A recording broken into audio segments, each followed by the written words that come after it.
Nós vamos dar continuação à série de Romanos 6 a 8 sobre santificação. Eu queria convidá-lo a abrir a Escritura em Romanos capítulo 7 e deixasse sua Bíblia aberta. Nós iremos lendo à medida que a exposição do texto prosseguir.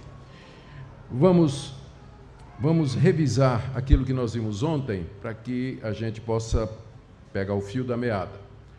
Nós ontem falamos que o apóstolo Paulo escreveu essa carta com o objetivo de apresentar o evangelho que ele prega à igreja de Roma, que ele pretendia visitar com o objetivo de ser encaminhado para a Espanha, que era um local onde o evangelho ainda não havia chegado.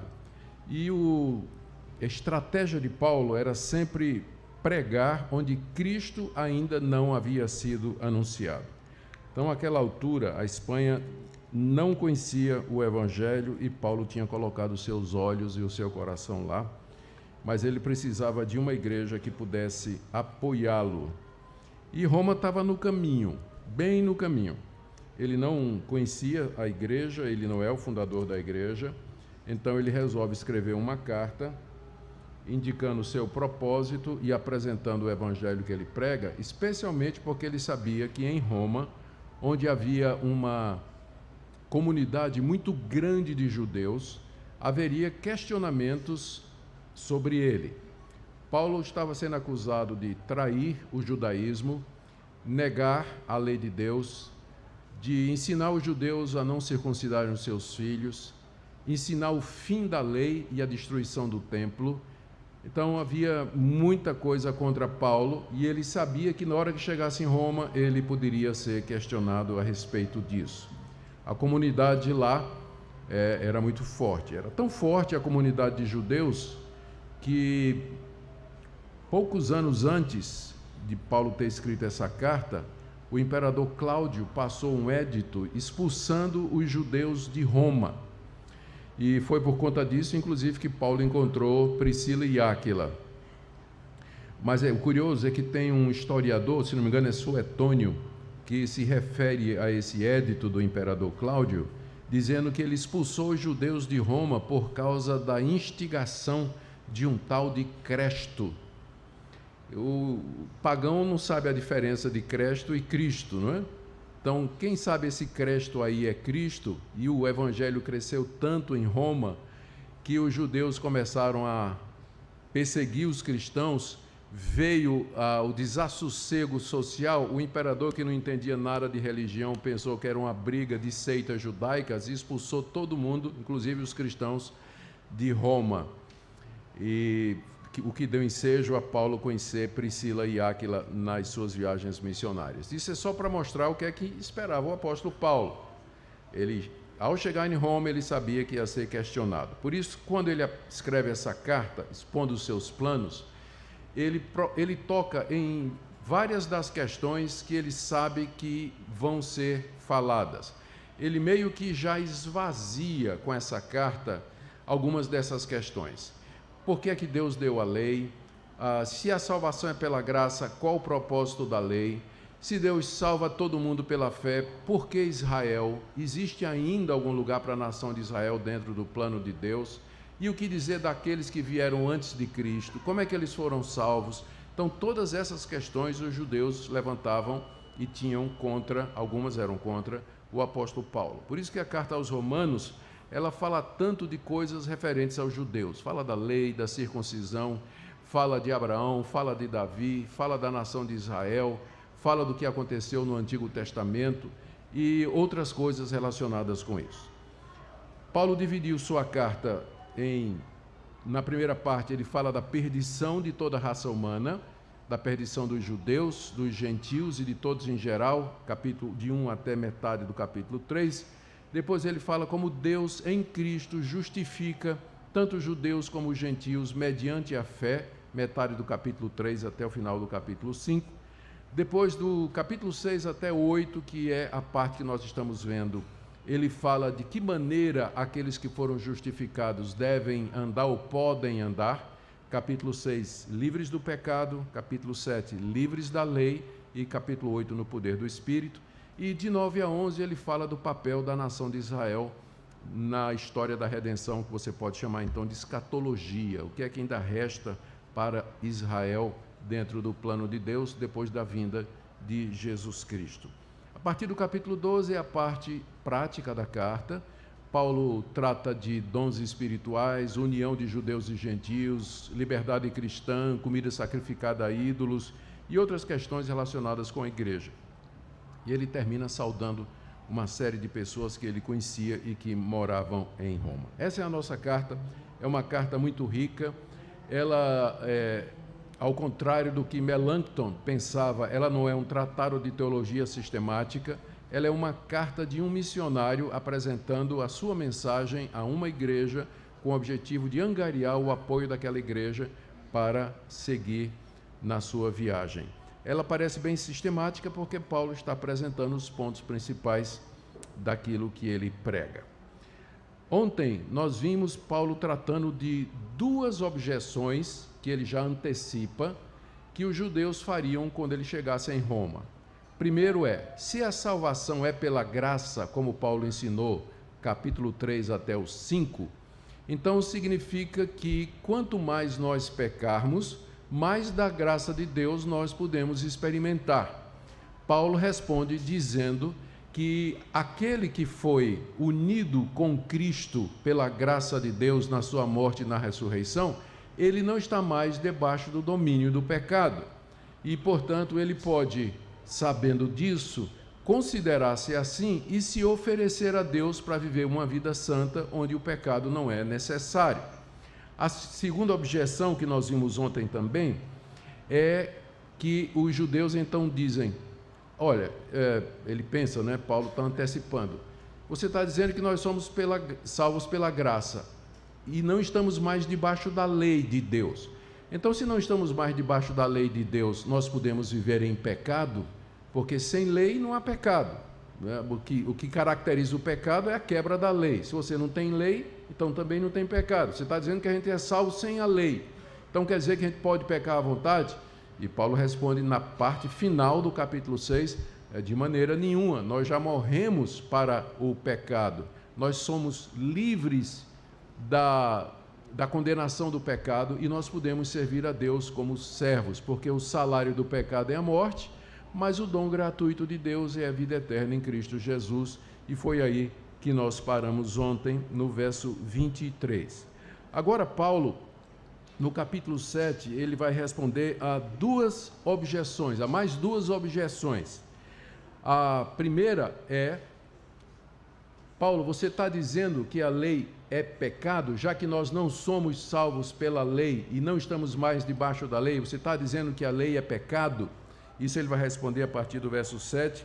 E a outra pergunta, a outra objeção que ele vai responder, está no verso 13, quando as pessoas vão dizer, do jeito que você está falando, Paulo, parece que a lei é ruim, a lei é uma coisa ruim que Deus deu para nós. Então são mais duas objeções que ele vai falar aqui, nesse capítulo que é considerado talvez o capítulo mais difícil da carta aos Romanos, à exceção do capítulo 9 que fala de predestinação. Mas o capítulo 7, ele tem suas próprias dificuldades e vocês vão perceber à medida que nós continuamos. Então, sem mais demoras, vamos entrar aqui no tema do capítulo 7. Paulo vinha dizendo, sem explicar até agora, que o crente estava livre da lei. Ele estava livre da lei. Ele tinha dito no capítulo 6, verso 15, e aí, havemos de pecar porque não estamos, o verso 14, porque o pecado não terá domínio sobre vós, pois não estáis debaixo da lei, e sim da graça. Quer dizer, a causa pela qual o pecado não me domina e eu posso viver uma vida santa é porque eu não estou mais debaixo da lei, mas eu estou debaixo da graça de Deus, aquela graça que me une a Cristo e de onde vem o poder para uma vida santa. Aí no verso 15, e daí, havemos de pecar porque não estamos debaixo da lei e sim da graça? De modo nenhum. Então, essa questão de estar debaixo da lei é o que Paulo vai tratar no capítulo 7. Ele já vinha antecipando isso, falou pelo menos duas vezes que o crente não está mais debaixo da lei, e agora ele vai explicar. Primeira pergunta que surge é: o que é que Paulo quer dizer com lei? Porque se tem uma palavra que é usada em muitos sentidos no Novo Testamento, é a palavra nomos, que é traduzida como lei. Paulo às vezes usa para significar o Antigo Testamento. Na lei está escrito, ele está se referindo ao Antigo Testamento. Ou às vezes ele quer dizer um princípio, a lei do pecado que habita em mim, ou seja, o princípio do pecado que habita em mim. Às vezes ele está se referindo à lei cerimonial. Por exemplo, lá em Colossenses ele diz assim, que as leis do sacrifício, o calendário judaico, tudo isso era sombra das coisas vindouras. Ele está falando da lei dos sacrifícios, do templo, dos sacerdotes e assim por diante. E às vezes lei quer dizer simplesmente os 10 mandamentos, que é o sumário da lei de Deus. Eu quero sugerir a vocês que é nesse sentido que Paulo está usando a palavra lei aqui, por 2 motivos. Primeiro, porque ele diz que nós estamos debaixo da lei na hora que a gente nasce e até o dia que a gente morre, a lei tem demandas sobre nós. Então isso não pode ser dito da lei cerimonial e muito menos da lei civil referente a Israel como nação. Segundo, porque quando ele vai falar aqui da lei, veja aí o verso 7. Que diremos, pois, é a lei pecado? De modo nenhum, mas eu não teria conhecido o pecado senão por intermédio da lei, pois eu não teria conhecido a cobiça se a lei não dissesse, não cobiçarás. Então é óbvio que ele está falando dos 10 mandamentos. Ele está citando aqui o 10º mandamento como sendo o sumário de todos. Então quando Paulo diz aqui, nessa parte de Romanos, que nós não estamos mais debaixo da lei, ele está falando dos 10 mandamentos. Nós não estamos debaixo dos 10 mandamentos. O que isso significa? Nós não estamos debaixo dos 10 mandamentos, nós estamos debaixo da graça e é por isso que a gente pode viver uma vida vitoriosa. É isso que ele vai explicar aqui no capítulo 7. Anote aí a divisão na sua cabeça. Primeiro, ele vai falar que nós todos estamos debaixo da lei por natureza. Isso vai do verso 1 até o verso 3. E ele vai usar a ilustração do casamento para dizer isso. Da mesma forma que o casamento é para sempre, nós estamos casados com a lei. Então, quem vem a esse mundo nasce debaixo da lei de Deus. Deus tem uma demanda sobre todos. Lembrando que demanda não significa possibilidade. O fato de que Deus demanda de cada ser humano que obedeça aos 10 mandamentos não quer dizer que o ser humano possa fazer isso, como disse Jacobus Arminius, o pai do arminianismo. Ele achou assim: se Deus exige que toda a humanidade obedeça, significa que a humanidade pode obedecer. Não, demanda não significa habilidade, porque você pode estar devendo R$1 milhão no banco, o banco vai cobrar, você diz que está inadimplente, que não tem como pagar, o banco vai parar de cobrar? Vai cobrar mesmo que você seja inadimplente. Assim é Deus. O fato de que você não pode obedecer os 10 mandamentos não quer dizer que Deus não tem o direito de exigir que você cumpra os 10 mandamentos, porque demanda não significa habilidade ou capacidade. Então, aqui do verso 1 até o 3, Paulo fala isso aí. Todos nós estamos, por natureza, debaixo da lei de Deus e sujeito às consequências disso, ou seja, morte, condenação, sofrimento eterno, porque ninguém obedece. Estamos debaixo da lei e casados com a lei. Esse é a figura que ele vai usar do verso 1 até o verso 3. Do verso 4 até o verso 5, Paulo fala de que maneira Deus resolveu esse problema, de que nós estamos todos debaixo da sua lei. E ele fala de 2 estilos de vida.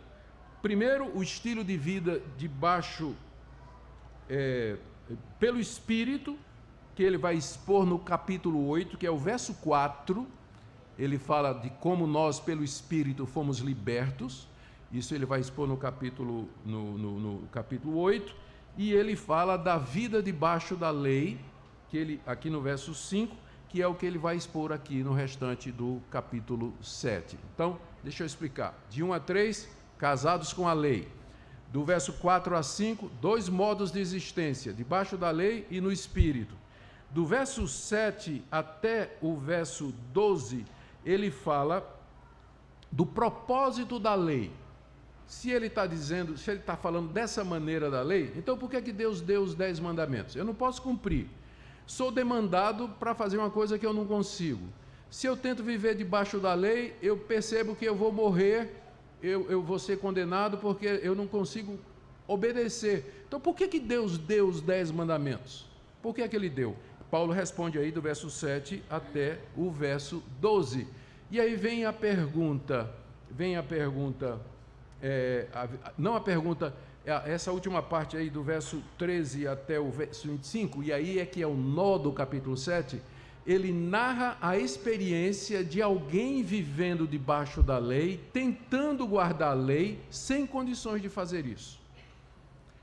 Né? Todo mundo que lê essa parte aqui se identifica na hora, dizendo, isso aqui sou eu. Eu espero que você não se identifique, porque eu não creio que Paulo esteja sendo autobiográfico aqui. Ele não está descrevendo a experiência cristã normal aqui. Tá? Eu creio que ele está descrevendo outra coisa, que é o que eu vou tentar passar para vocês aqui. Mas vamos lá então, essa é a visão geral do capítulo 7, e vamos começar então com o fato de que nós estamos casados com a lei, que vai do verso 1 até o verso 3. Porventura ignorais, irmãos, lembra da palavrinha? Ignorais, sabeis, que nós falamos ontem, a importância da doutrina. Porventura ignorais, irmãos, pois falo aos que conhecem a lei, que a lei tem domínio sobre o homem toda a sua vida. Ora, a mulher casada está ligada à lei pelo marido enquanto ele vive, mas se o mesmo morrer, desobrigada ficará da lei conjugal. De sorte que será considerada adúltera se, vivendo ainda o marido, unir-se com outro homem. Porém, se morrer o marido, estará livre da lei, e não será adúltera se contrair novas núpcias. Paulo está usando a analogia do casamento para explicar o que ele diz aí no verso 1, que a lei tem domínio sobre o homem toda a sua vida. Quando você nasce, você já nasce parte de uma raça de seres morais que foram criados à imagem e semelhança de um Deus que é santo e que expressou sua santidade através de mandamentos entregues à nação de Israel no alto do Monte Sinai por um mediador chamado Moisés.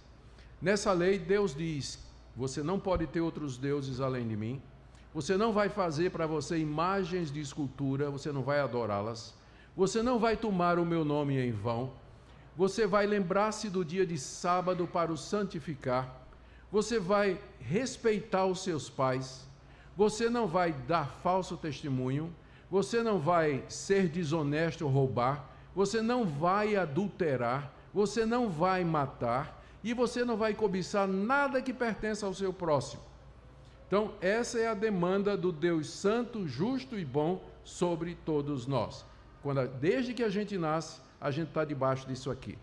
O esquimó, lá no Polo Norte ou Polo Sul, eu não sei onde é que os esquimós moram, se é no Polo Norte ou Polo Sul, toda vez eu me confundo. O beduíno no deserto do Saara, os índios nas regiões amazônicas, todos os povos de todas as épocas, cada pessoa que jamais veio a esse mundo, nasce como parte da raça humana e debaixo do domínio da lei. Por isso que não existe salvação fora de Cristo. Não existe, porque todos são obrigados a guardar a lei. Nenhum consegue fazer isso. E daqui a pouco nós vamos ver por quê. Ninguém consegue guardar a lei. Então, por definição, a raça humana toda está condenada, porque ninguém consegue atender às demandas de Deus. O homem, genérico aqui, não é? Homem e mulher, a lei tem domínio sobre o homem toda a sua vida. E Paulo diz: vocês não ignoram isso, porque eu estou escrevendo para quem conhece a lei. Lembra que eu disse, Paulo está escrevendo para a igreja de Roma, que era composta em grande parte de judeus convertidos ao cristianismo. Então Paulo diz: eu estou escrevendo para quem conhece a lei, vocês sabem disso, vocês não ignoram esse fato aí. E aí ele usa a analogia do casamento, que eu vou tentar ilustrar da seguinte maneira. Imagina aí um casamento onde a mulher, o homem, ele é perfeccionista. Eu sei que eu vou estar descrevendo o casamento de vários aqui, mas não é de propósito, tá? Então, o homem é perfeccionista. Ele tem um horário para as coisas dele, a roupa dele tem que ser passada e dobrada de uma certa forma, os móveis têm que ser arrumados numa certa posição. Quando ele senta para almoçar, o prato tem que estar num lugar, os talheres no outro, o arroz tem que ser na temperatura certa. Ele tem exigências com relação a tudo que acontece na casa. Ele é um perfeccionista, nada pode estar errado. A louça tem que estar arrumadinha na sequência correta, os copos empilhados de acordo com o tipo, junto com os mugs de um lado, caneco de outro, xícara no outro, tudo tem que ser perfeito na casa. Nenhum problema, só que a mulher dele é uma desastrada. A mulher queima o arroz, ela na hora de passar a roupa dele, queima a roupa dele também. Não consegue arrumar a casa do jeito que ele queria, e o homem então reclama todo dia dela. O homem não tem uma palavra de encorajamento, não dá nenhuma ajuda para ela, mostra os erros dela o tempo todo, passa na cara e diz: você não presta, você não faz nada direito, eu não sei porque que eu casei com você, e assim por diante. Espero que eu não esteja descrevendo a sua situação. Mas essa é a figura que Paulo está usando aqui para descrever nosso casamento com a lei. O marido perfeccionista é a lei. E ele exige, ele demanda. E nós somos a mulher desastrada. A gente não consegue obedecer. A gente não consegue fazer aquilo que a lei diz. A gente erra, a gente falha. Só que a lei, em vez de nos ajudar e de nos encorajar, ela nos condena. Ela aponta o nosso erro. Ela diz da perdição que nos espera. E aí a mulher, nesse casamento, começa a pensar no outro homem. Ela conhece um outro homem que é tão exigente quanto o seu marido, mas ele é compreensivo, ele é amoroso, ele é paciente, ele ajuda, ele encoraja, mas tem um problema: ela não pode casar com ele, porque ela já está casada com o primeiro marido. Se fosse uma novela da Globo, qual seria o desfecho disso aí? Matar o marido, né? Matar o marido, porque uma vez que o marido está morto, ela está livre para poder casar com o outro homem, não é verdade? Pois quem escreveu esse roteiro foi Deus, tá certo? Nós estamos casados com a lei e nós não podemos pertencer a Jesus. Jesus é tão exigente quanto a lei, ou mais: ouvistes que foi dito, não adulterarás. Eu, porém, vos digo: quem olhar para uma mulher com intenção impura, no seu coração já adulterou com ela.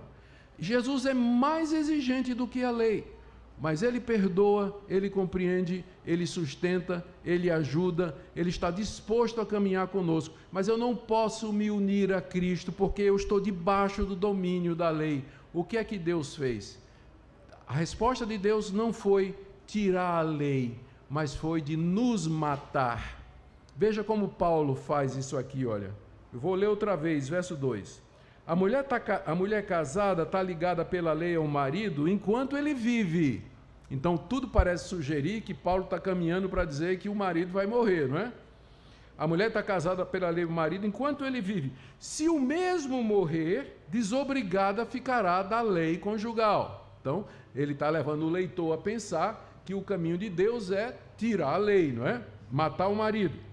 Verso 3, de sorte que será considerada adúltera, se vivendo ainda o marido, unir-se com outro homem. O outro homem aqui é Cristo. Porém, se morrer o marido, que é a lei, estará livre da lei e não será adúltera se contrair novas núpcias, que é com Cristo. Aí veja o verso 4.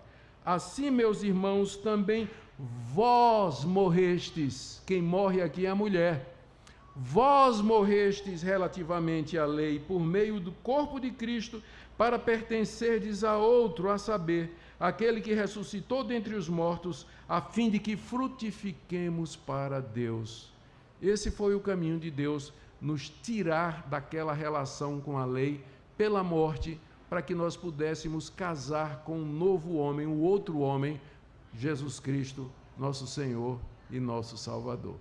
Eu não estou dizendo isso aí para você planejar a morte do seu marido, né? Porque, na verdade, quem morre é a mulher aqui. Mas é para mostrar a sabedoria de Deus, dar uma reviravolta no final, né? Tudo está caminhando para a gente pensar que é o homem que vai morrer, a lei, Deus vai tirar a lei. Não, a lei permanece, a lei de Deus não muda. Foi o próprio Jesus que disse que não vai sair um tio da lei, até que tudo se cumpra. Mas Deus nos tira de debaixo da lei mediante a morte de Jesus. E uma vez que a mulher morreu, as demandas do marido exigente não alcançam mais a mulher, porque ela está morta, ela não tem mais obrigação, o casamento está desfeito, a morte acaba com o casamento, ela está livre, e ela agora pode pertencer a outro, que é a guinada inesperada que Paulo faz na narrativa aqui, descrevendo o caminho de Deus para nos livrar de debaixo da lei, da condenação da lei. Então veja só, no verso 4, ele descreve esse modo de existência em que nós estamos unidos à lei e unidos a Cristo e mortos para a lei. E dessa forma, veja o final do verso 4, nós frutificamos para Deus. Nós podemos agora dar fruto para Deus, fazer o que é correto, praticar as boas obras, amar o nosso próximo, andar nos caminhos de Deus, enfim, tudo aquilo que a Bíblia requer como obras de obediência.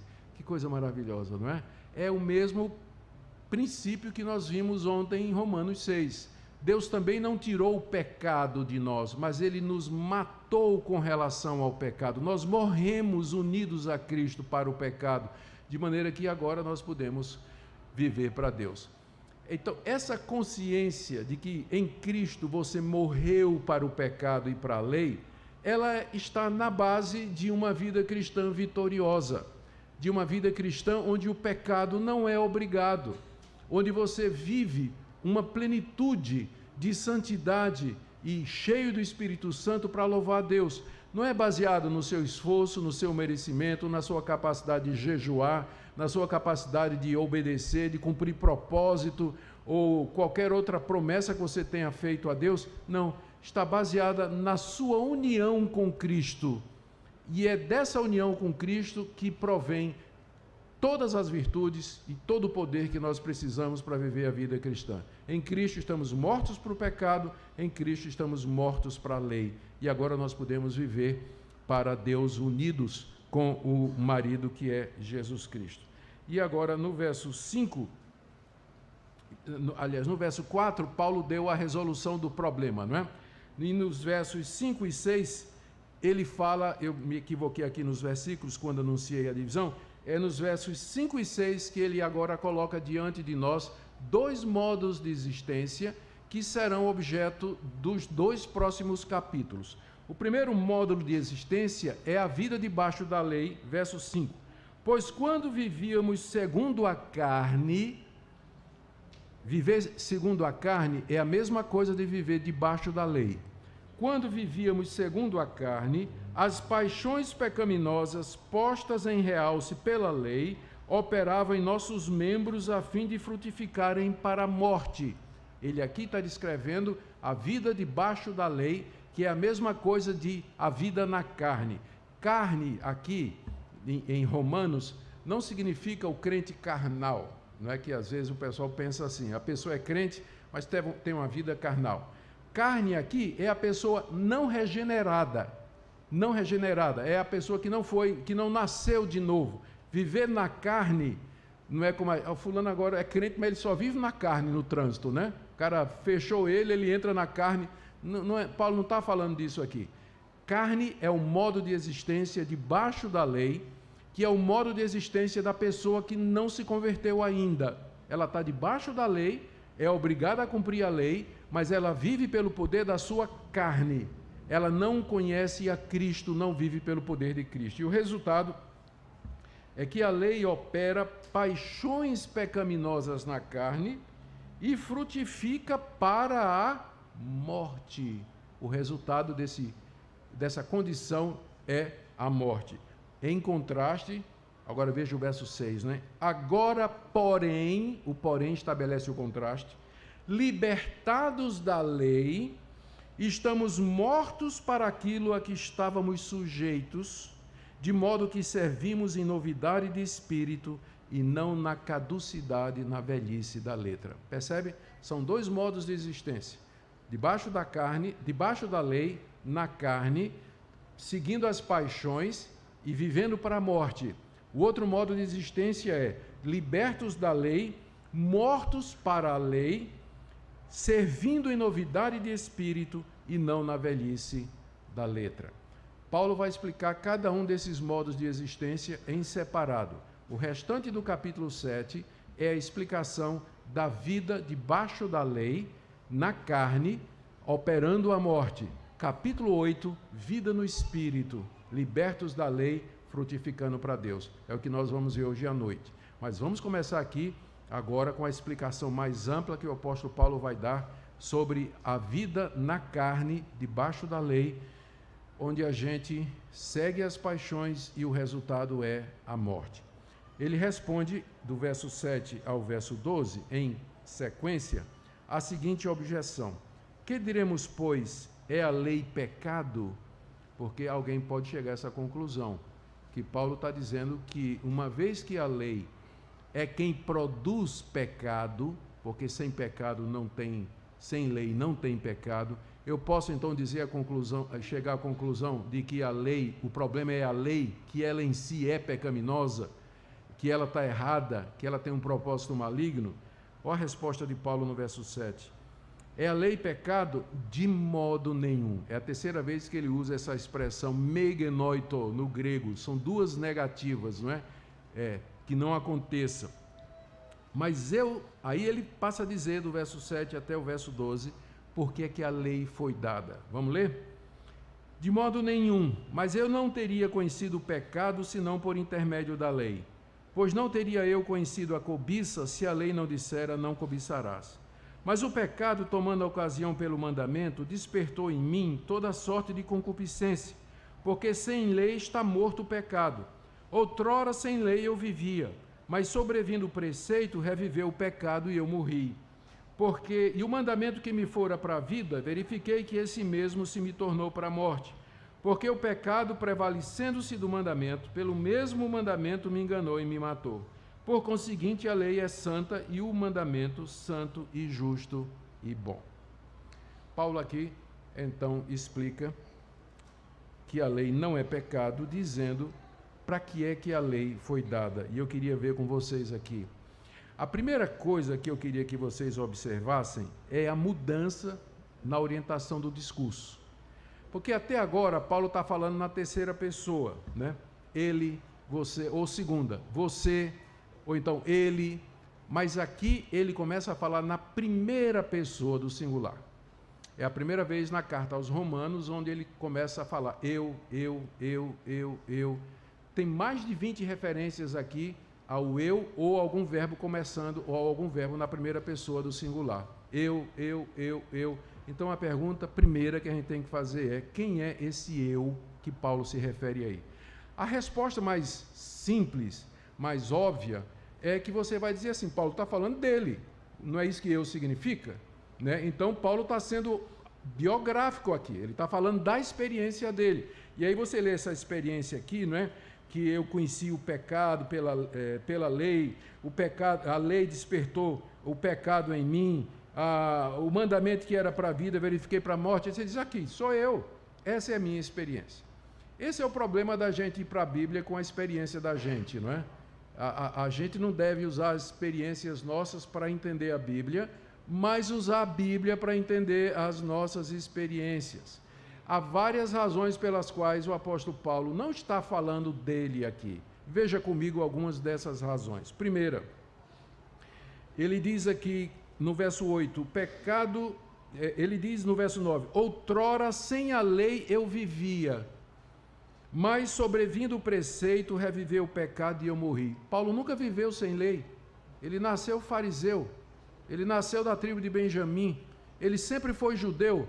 Então, em que tempo foi esse em que ele vivia sem lei?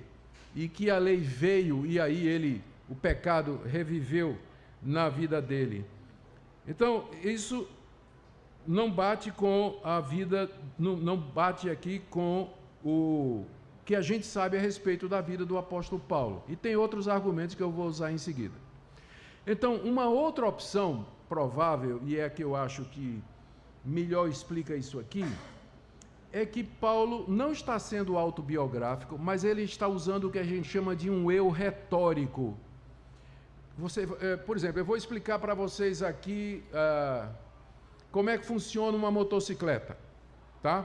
Como é que funciona a motocicleta. Eu sei porque eu gosto de motocicleta, e tem vários aqui que gostam também, uma turminha boa aqui. Eu começo dizendo assim, imagine que eu comprasse uma motocicleta, imagine que eu tinha uma Harley Davidson, imagine que aquela moto era muito pesada para mim, eu sentei na moto, isso nunca aconteceu comigo, eu não estou falando de mim, eu estou usando o eu retórico para trazer você para a narrativa, você se identifica mais, ela fica mais íntima, não é? Eu descrevendo as coisas como se eu estivesse fazendo. O leitor se chega, ele se identifica ali. E eu creio que Paulo aqui, quando o eu aqui, não é Paulo convertido, não é Paulo convertido falando, mas ele está falando como se fosse um judeu não convertido debaixo da lei. E alguns acham, inclusive, que ele está se referindo à nação de Israel, os judeus lá no deserto, quando receberam a lei. Veja como isso encaixa. Eu não teria conhecido o pecado senão por intermédio da lei. Israel, lá no Monte Sinai, passado 400 anos no Egito, não sabia da lei de Deus, não tinha conhecimento da lei de Deus, é levado até o Monte Sinai, lá Deus dá a lei, e aí o israelita diz, então cobiçar é pecado.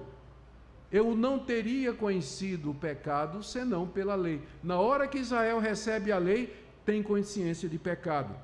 Aí ele diz no verso 8, o pecado tomando ocasião pelo mandamento, despertou em mim toda sorte de concupiscência, porque esse é o efeito que o pecado tem. Eu já gosto de contar aquela história do cidadão que tinha um prédio muito bonito, todo de vidro. Era um hotel, era um prédio de escritórios, né? Era todo bonito, era conhecido como prédio de vidro. Um dia ele demitiu lá o administrador e contratou um cara cheio de ideia nova. E aí esse cara chegou para o patrão e disse assim, patrão, o senhor prestou atenção? O prédio todo é de vidro.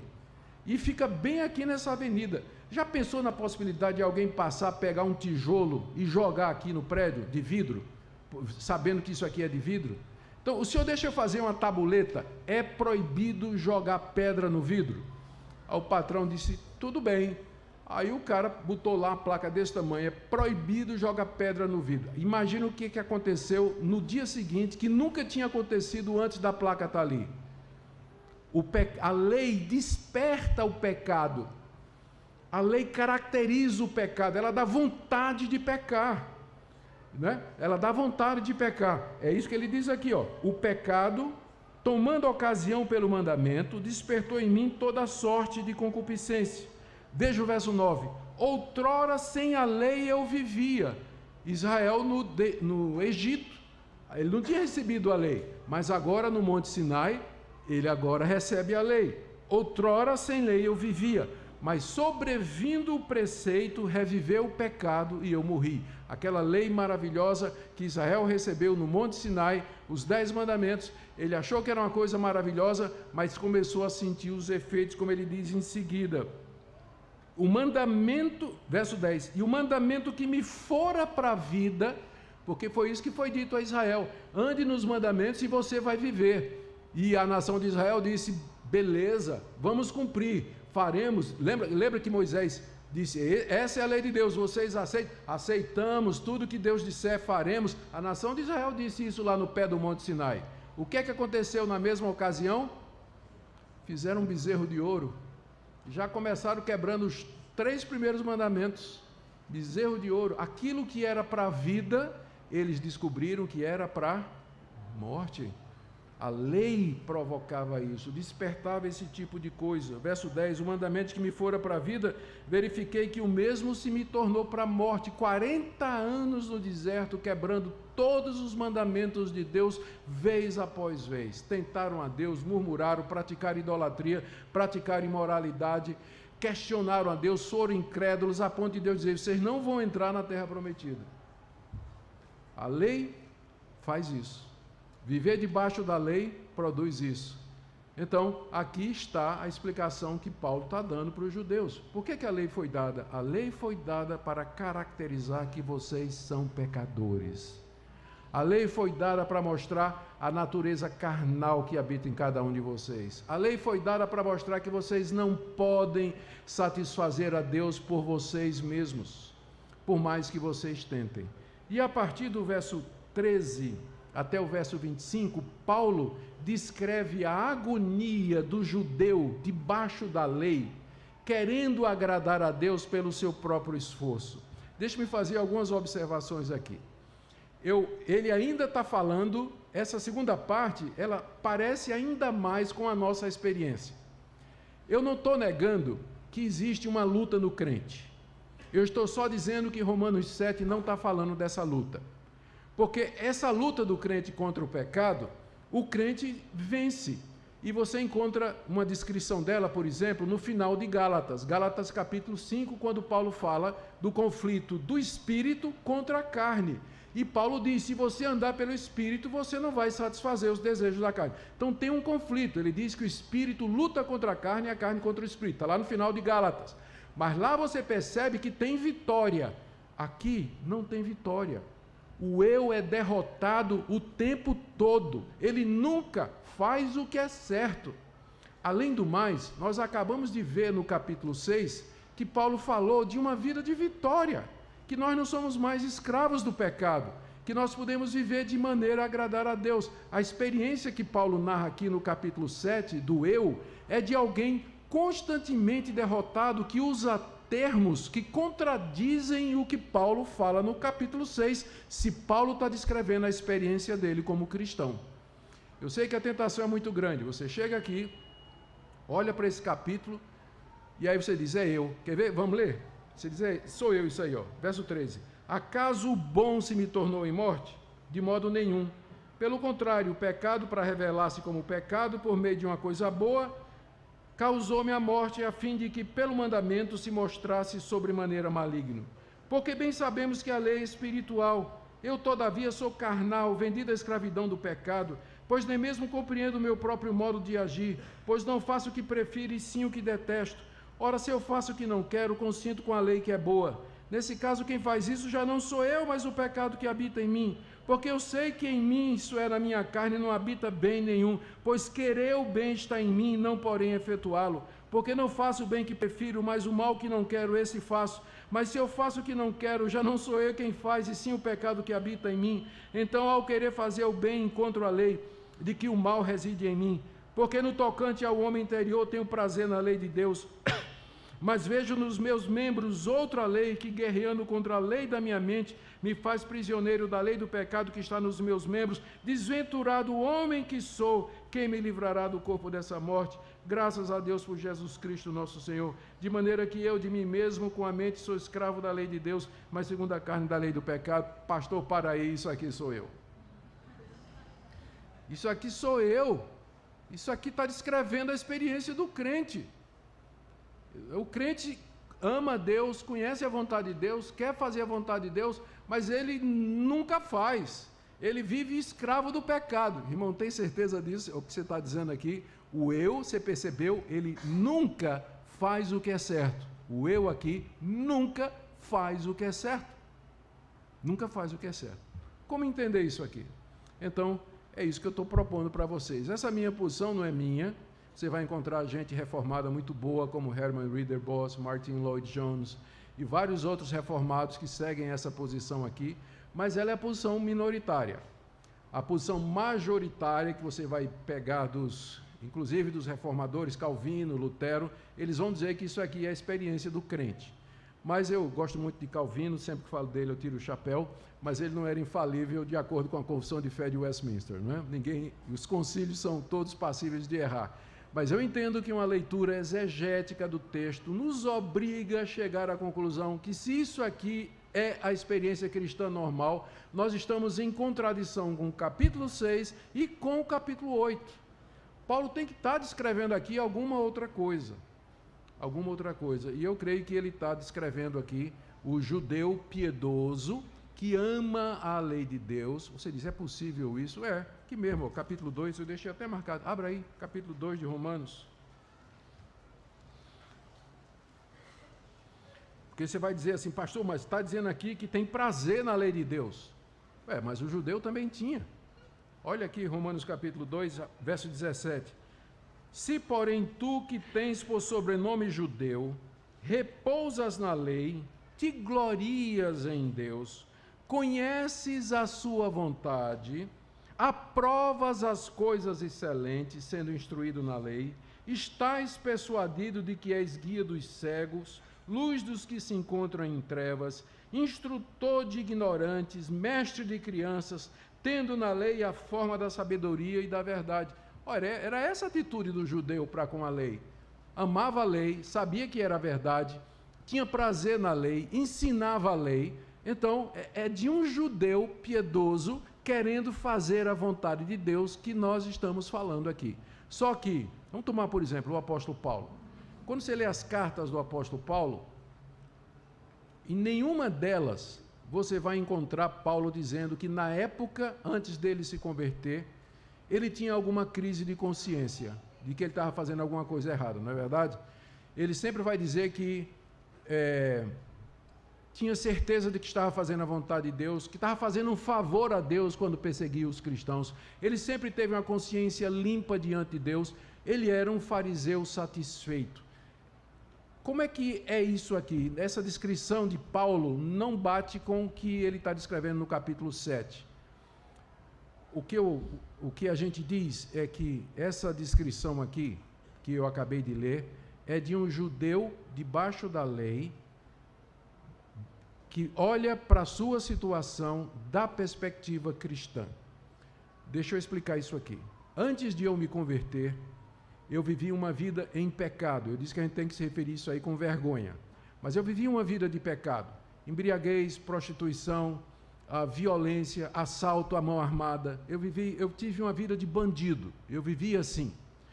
De vez em quando, como eu fui criado na igreja, minha família tinha muitos laços com a igreja. De vez em quando chegava um pastor para me evangelizar. E ele perguntava, a porta de entrada da evangelização, que muita gente usa até hoje, era, você é feliz? E eu, de todo o coração, dizia, sou sim. Eu gosto da minha vida. Eu gosto de beber. Eu gosto de sair com mulheres. Gosto de velocidade. Gosto de poder. Gosto de armas. De dar tiro. Vivia dando tiro nas placas de Recife. Eu gosto de fazer isso. Então a abordagem estava errada, porque o pecador, ele está satisfeito no seu pecado. Então, isso aqui é Paulo olhando para o seu passado da perspectiva cristã. Agora ele está vendo qual era a realidade a respeito dele quando ele era um fariseu. Ele nunca, de fato, conseguia agradar a Deus, por mais que ele amasse a Deus, por mais que ele quisesse louvar a Deus. Então, vamos tentar aqui correr, porque é muita coisa. Eu dividi em 5 partes aqui, isso que nós acabamos de ler, do verso 13 até o verso 25, que é a descrição da vida debaixo da lei. E olha, gente, isso aqui é a descrição do melhor que a humanidade pode produzir, que era o judeu piedoso. Era o mais próximo que alguém podia chegar de Deus, era o judeu piedoso, porque ele tinha lei, tinha conhecimento, tinha promessa messiânica, tinha um culto verdadeiro, tinha aliança, tinha tudo. Mas ele não era convertido, o judeu piedoso não convertido. Tinha muitos que eram convertidos, Daniel, Moisés, Ezequiel, os profetas, né? Muita gente crente no Antigo Testamento. Mas aqui é um judeu não convertido, que conhece a lei de Deus, sabe que ela é verdade, e que agora está revendo a sua experiência a partir da perspectiva cristã, e agora ele pode ver corretamente. Então, primeiro, olha o que ele diz. Verso 14. Porque bem sabemos que a lei é espiritual. Todo judeu sabia disso.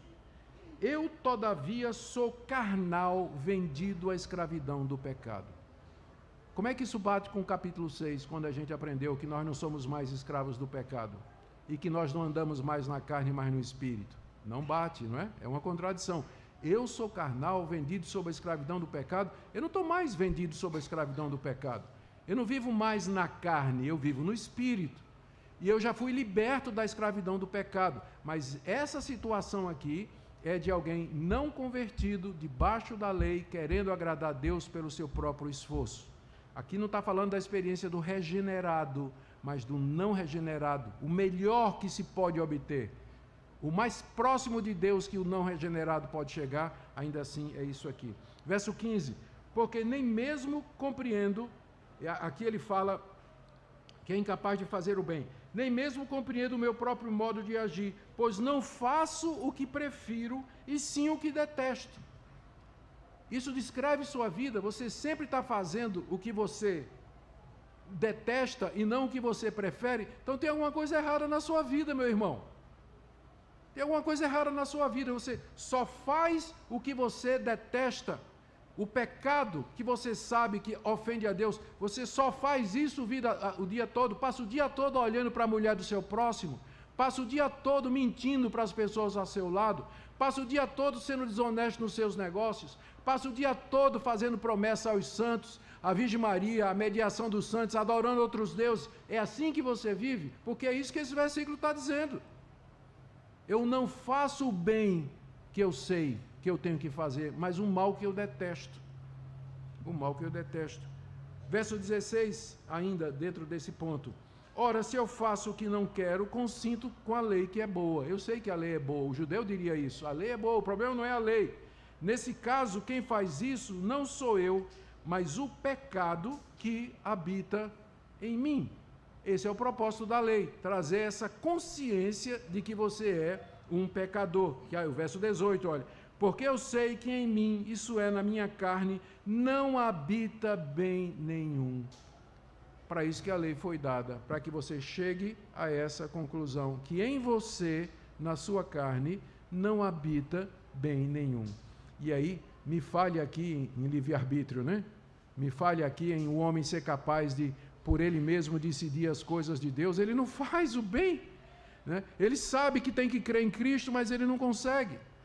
Ele sabe que o caminho de Deus é o arrependimento e a fé em Cristo Jesus, mas ele não consegue. Esse aqui, capítulo 7 de Romanos, é uma das melhores passagens para a gente provar a doutrina reformada da depravação total do homem. Ele sabe que a lei é boa, nele não habita bem nenhum. Ele não consegue fazer. Eu quero, olha, verso 18, querer o bem está em mim, não porém o efetuá-lo. Livre-arbítrio? Querer o bem está em mim, mas eu não sou livre para efetuar esse bem. É um arbítrio escravo, como disse Lutero. Nossa vontade presa ao pecado, incapaz por ela mesma de fazer o bem. Verso 19, pois não faço o bem que prefiro, mas o mal que não quero, esse faço. A vontade presa ao pecado, inclinada ao mal, e a lei mostrando isso e condenando cada ato, cada decisão e cada escolha.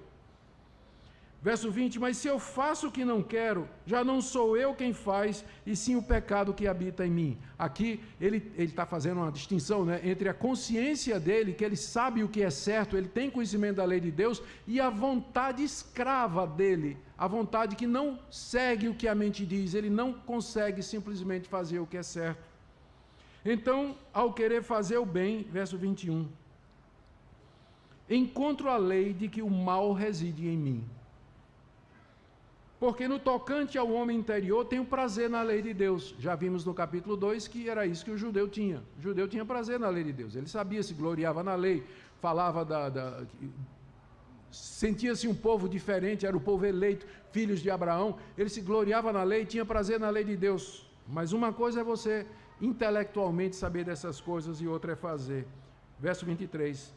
No verso 22 tem o prazer na lei de Deus, mas no verso 23, vejo nos meus membros outra lei, que guerreando contra a lei da minha mente, me faz prisioneiro da lei do pecado que está nos meus membros. Isso não bate com o capítulo 6. No capítulo 6, Paulo diz, nós morremos para o pecado, nós morremos para a lei, nós somos livres para servir a Deus, mas aqui o eu de Romanos 7 está dizendo, eu sou escravo, eu sou carnal, eu não consigo fazer o bem, eu sei que tenho que fazer, mas eu não consigo, eu só faço aquilo que eu não quero, eu só faço aquilo que eu sei que é errado. Espero que essa não seja a sua experiência, porque se for, tem alguma coisa errada com a sua vida, muito errada com a sua vida.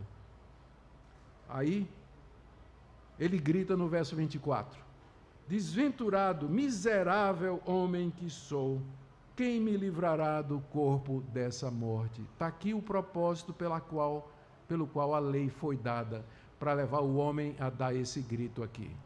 Só quando você dá esse grito aqui, é que você está pronto para se converter. Porque sem isso aqui, sem você dar esse grito, você não está pronto para entender o Evangelho. Por que é que foi preciso Jesus Cristo morrer por você? Por que é que foi preciso Deus mandar o Espírito Santo? Por que é que foi preciso que ele sofresse ali? Enquanto você não disser isso, sentir isso, miserável homem que sou, quem vai me livrar desse corpo, dessa morte, desse fardo, dessa natureza pecaminosa, dessa depravação do meu coração, dessa minha vontade, desse meu arbítrio preso ao pecado, porque eu não consigo.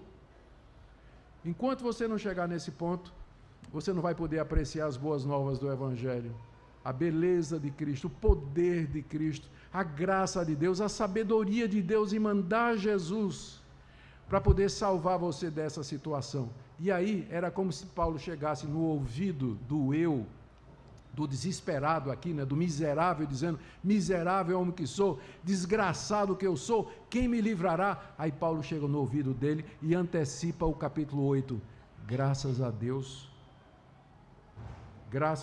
por Jesus Cristo nosso Senhor. Eu queria que você colocasse entre parênteses essa expressão, graças a Deus por Jesus Cristo nosso Senhor, porque isso aqui é uma intervenção de Paulo, antecipando o que ele vai dizer no capítulo 8, porque veja como segue direitinho, não é? Se você tirar graças a Deus por Jesus Cristo nosso Senhor, olha como é que fica lógico. Verso 24, desventurado homem que sou, quem me livrará do corpo dessa morte? De maneira que eu de mim mesmo com a mente sou escravo da lei de Deus, mas segundo a carne da lei do pecado. Esse graças a Deus por Jesus Cristo nosso Senhor, é Paulo dizendo, mas tem esperança para você. E aí, veja como começa o capítulo 8. Agora, pois, já nenhuma condenação há para os que estão em Cristo Jesus. Que condenação é essa? Essa que ele acabou de descrever no capítulo 7. Agora, pois, nenhuma condenação há para os que estão em Cristo Jesus, porque a lei do Espírito da vida em Cristo Jesus te livrou da lei do pecado e da morte. O que é a lei do pecado e da morte? Isso que ele acabou de descrever, esse ciclo em que a lei mata você, mostrando o seu pecado e condenando você. Como é que eu sou livre disso? Miserável homem que sou. Resposta, a lei do Espírito da vida em Cristo Jesus, que nós veremos hoje à noite, se Deus permitir. Como a vida, viver no Espírito, esse é o caminho de Deus. Então, queridos, eu quero terminar dizendo algumas coisas aqui. Primeiro, eu não estou negando que há um conflito no coração do crente. Existe um conflito. Mas nesse conflito ele sai vitorioso. Ele cai algumas vezes, o pneu furado, lembra? Ele cai algumas vezes, mas a vida dele é uma vida de vitória. Ele é tentado constantemente, mas ser tentado não é a mesma coisa de pecado, não é a mesma coisa.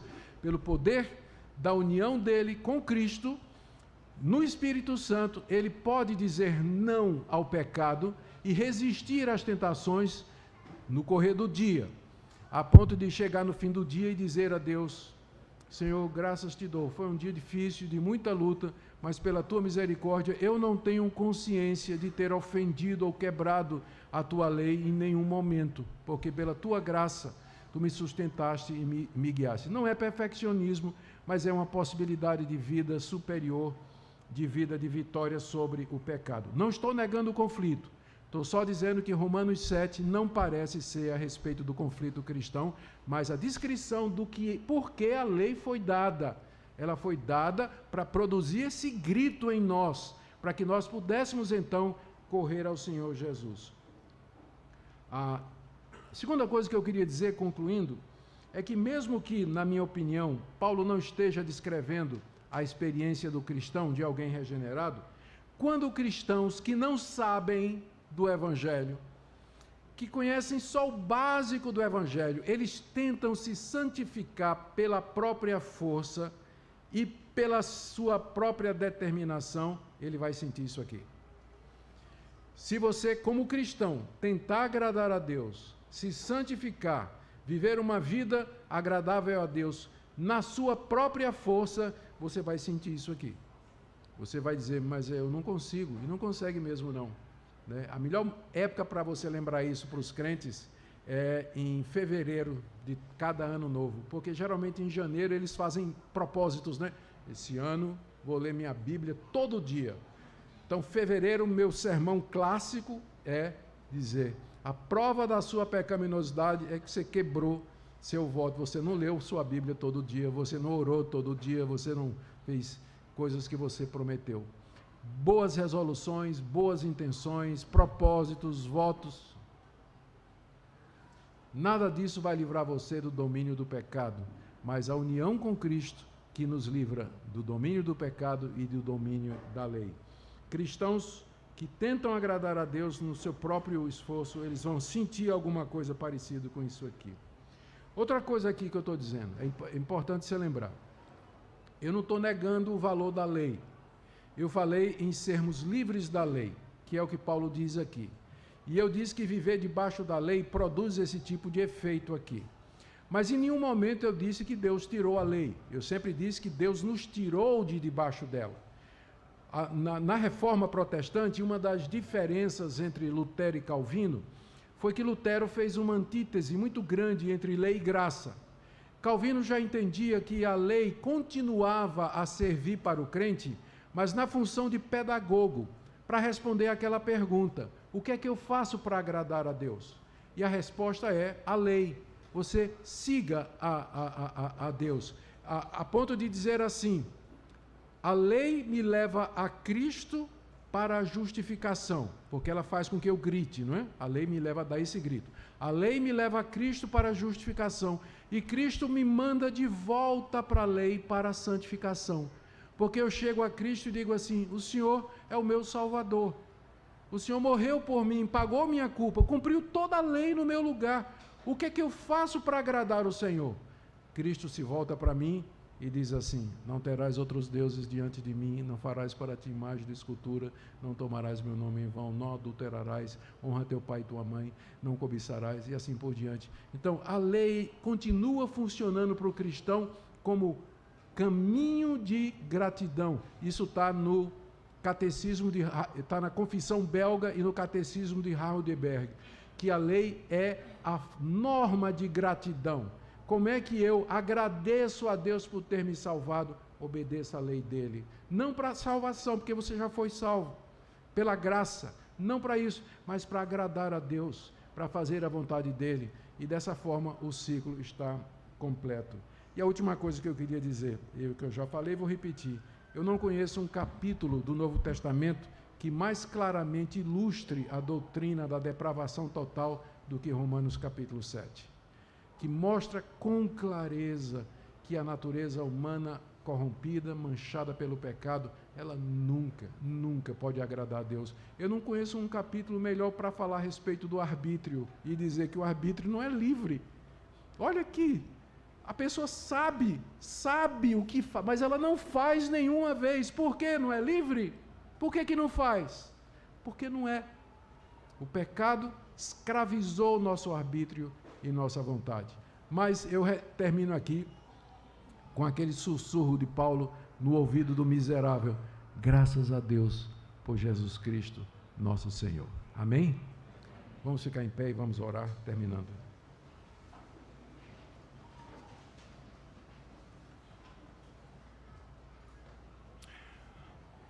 Somos indignos de Ti, Senhor. Somos miseráveis pecadores, sabemos disso. A Tua lei já nos convenceu. A Tua lei já nos quebrantou, como uma marreta que quebra o nosso orgulho. Já nos reduziu a pó. E nós já gritamos, miseráveis que somos. E agora, Senhor, nós Te agradecemos por Jesus Cristo, nosso Senhor, em quem nós temos a plena redenção, a salvação, a justificação pela fé, em quem nós temos a libertação do pecado e da lei.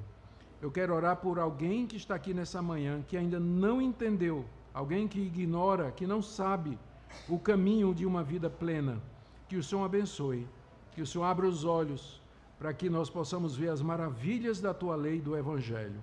É o que nós pedimos em nome de Jesus. Amém.